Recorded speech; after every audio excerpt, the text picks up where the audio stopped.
10 minutos para la una, seguimos con nuestro León en la Onda. Hoy miércoles nos toca abrir nuestro gabinete de psicología y sexualidad en compañía de nuestro colaborador en esta sección de nuestro programa. Saben que la tenemos en miércoles alternos, Miguel Ángel Cueto. ¿Cómo estás, Miguel Ángel? Buenos días. Buenos días. Que amablemente pues se sienta aquí con nosotros un día más para hablar hoy de un tema que yo estoy seguro que les va a encantar. Miguel Ángel es psicólogo, especialista en psicología clínica, es sexólogo y si le quieren encontrar es muy sencillo porque es el director de CEPTECO, ese centro psicológico de terapia de conducta que lleva más de 20 años entre nosotros y que les puede echar una mano siempre que ustedes la necesiten. CEPTECO se encuentra en la Plaza Cortes Leonesas número 9, en el sexto derecha. Su teléfono es el 987 26 15 62 y su página web cepteco.com. Y es que muchos de los casos que llegan allí a CEPTECO van relacionados con el sexo, precisamente, que es el tema de hoy, ¿no? Sí, al ser máster en sexualidad, pues muchas veces nos consultas desde hace más de 20 años este tipo de problemas, cuando la persona tiene una dificultad, una disfunción eréctil o un problema de disfunción orgásmica y demás, o de deseo, pues vienen a consulta e intentan preguntar aquello que dudan, tienen miedo, te generan ansiedad o intentan resolver el problema. Hoy vamos a hablar una vez más contigo de sexo, precisamente. Es bueno hacerlo, ¿no? Además, hablábamos ahora antes de entrar en antena que esto hasta hace muy poquitos años no era tan frecuente. Recordábamos precisamente aquel famoso programa ya mítico de Elena Ochoa, ¿no? Hablemos de sexo. Exacto, era un tema tabú que a veces las palabras pene, vagina eran un poco como prohibidas o estaban dentro de otros elementos, ¿no? Yo creo que es muy bueno hablar de sexo porque además nos ayuda siempre a comprender nuestros sentimientos, nuestros pensamientos, las conductas que hacemos. Además, incluso nos permite también conocer nuestro propio cuerpo, cómo funciona, superar aquellos mitos, las creencias erróneas que tenemos muchas veces y que la gente se transmiten a veces de padres a hijos en ese tipo de información, y sobre todo nos ayuda a expresar nuestros sentimientos, lo que nos gusta, lo que nos molesta, lo que nos agrada, y yo creo que también es un derecho humano para informar lógicamente a la población de manera científica y fiable de aquellas informaciones que son veraces para mejorar su conducta sexual y su respuesta afectiva. Miguel Ángel, ¿cuándo podemos empezar a hablar de que existe un problema sexual?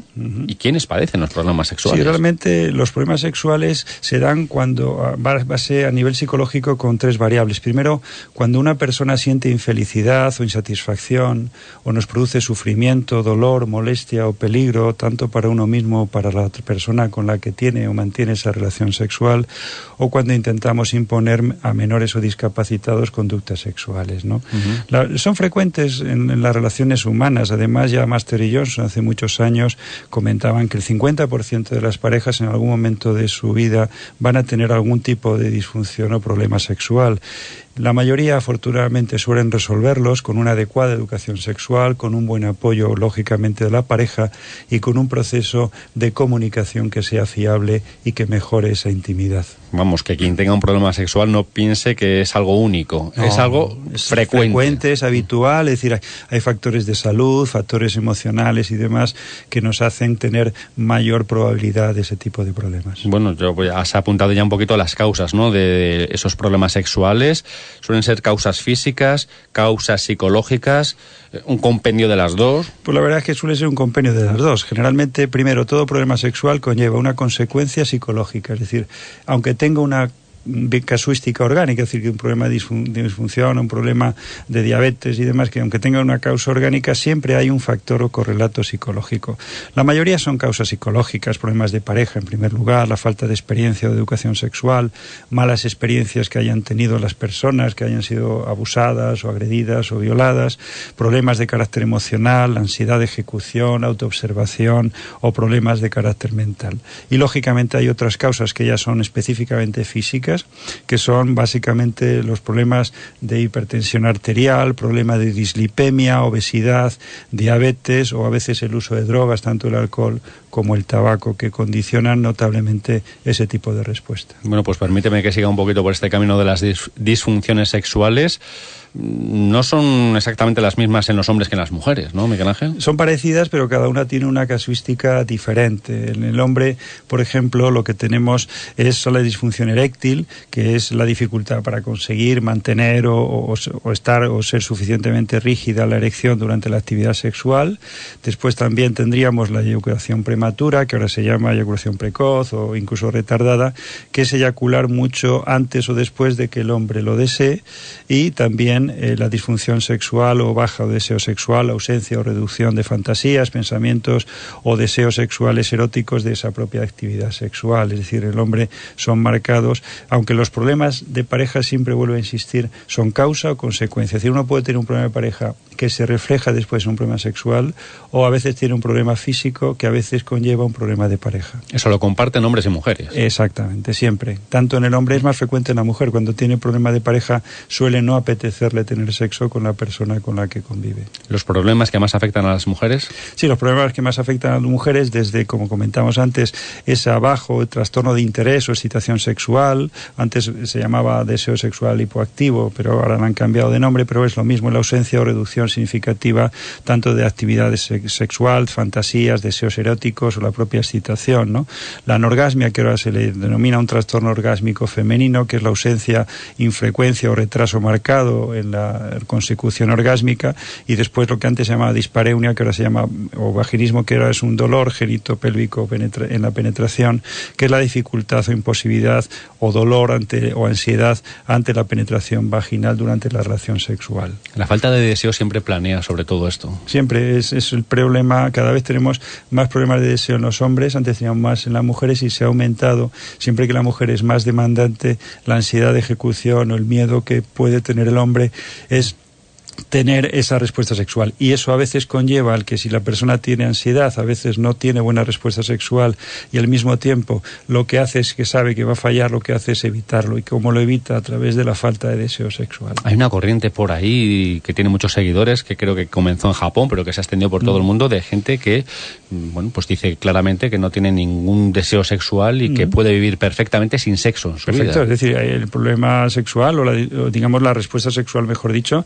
son polimorfas. Es decir, hay gente que puede no tener deseo sexual nunca. Es decir, hay personas, y hemos conocido a personas que pueden convivir con otra persona y que nunca tienen deseo sexual, y es tan respetable como el que quiere apetecer pues 2 veces o 3 veces al día. Es decir, yo creo que el elemento de la respuesta sexual es polimorfa. Lo importante es hacerlo, o por lo menos que congenie la pareja con la que estamos con nuestro deseo sexual. Miguel Ángel, estamos hablando de problemas sexuales, de disfunciones sexuales.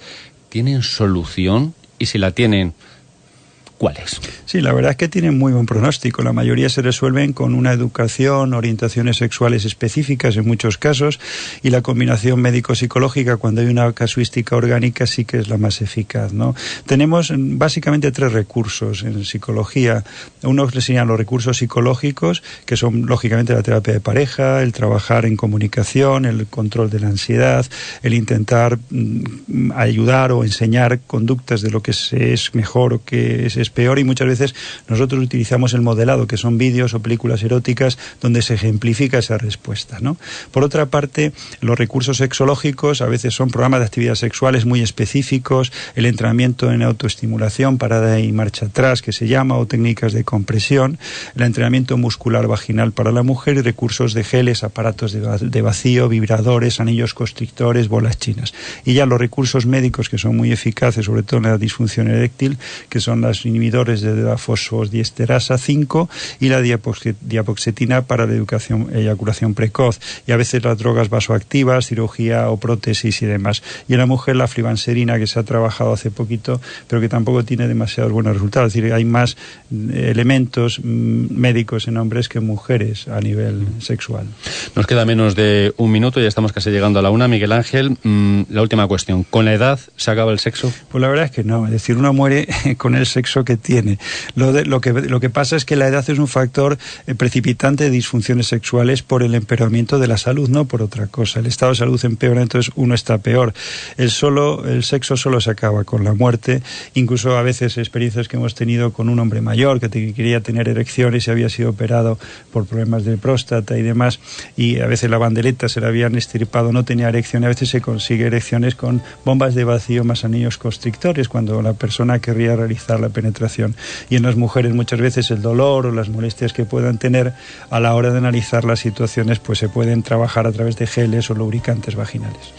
Hoy hemos hablado de sexo con Miguel Ángel Cueto. Nos volverá a visitar el último miércoles de este mes de junio ya para poner punto y final a esta temporada radiofónica. Miguel Ángel, como siempre, hemos disfrutado y aprendido mucho en tu compañía. Gracias. Nada, un placer. Noticias. León en la Onda.